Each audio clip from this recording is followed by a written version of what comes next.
In this lecture, we will learn how to organize files using Python code. Have you ever had to go through a lot of files on your computer and copy, move, or rename them?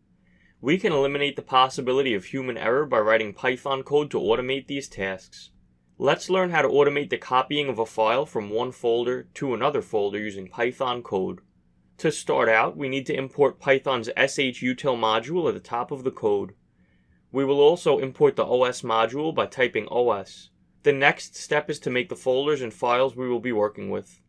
For this first example, we will have two folders and a text file inside of the first folder, and then we will write code to copy the text file into the second folder.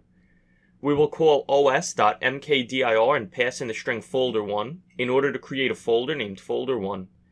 Then we will type os.mkdir and pass in the string folder2 to create a folder named folder2.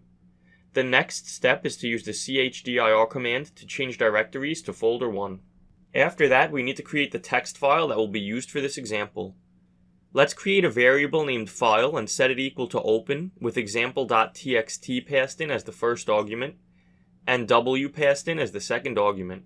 Next, we will write the text hello world to the file by calling file.write and passing in the string hello world. Finally, we will close the file by typing file.close. Then we need to move up one directory. To do this, we will call os.chdr and pass in a string with two dots. Just like in the terminal or command prompt, typing cd and then ... brings us up one directory in the file hierarchy. This is the equivalent of doing that using Python code. The last and final step for this example is to actually perform the copying of the file, which can be done using the shutil module's copy function.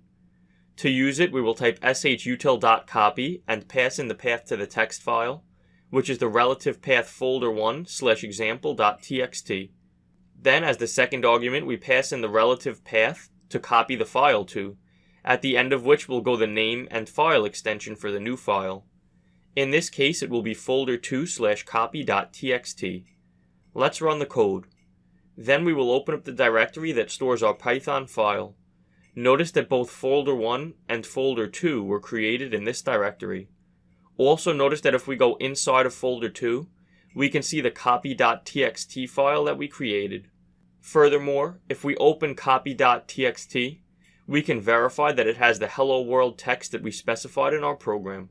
Great work! You just used Python to automate the creating of folders, a text file, and then the copying of a text file from one folder to another. But there is so much more that we can do with the shutil module, and I am excited to show you.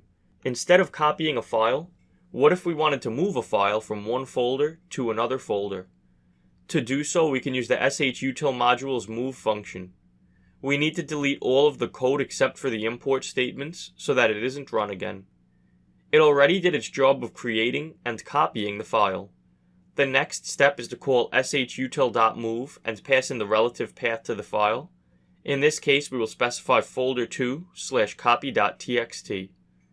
As the second argument, we specify the folder that we want to move it to, which is folder1 in this case. When we run the code, notice that folder1 now contains both text files and folder2 is empty. What about renaming files? Actually, that is a second thing that you can do with the shutil's move function.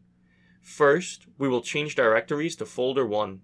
Then we will use the move function to rename copy.txt to file1.txt, and then again to rename example.txt to file2.txt. When we run the code, you will notice that the files are now named file1.txt and file2.txt respectively. In the next lecture, we will learn about web scraping.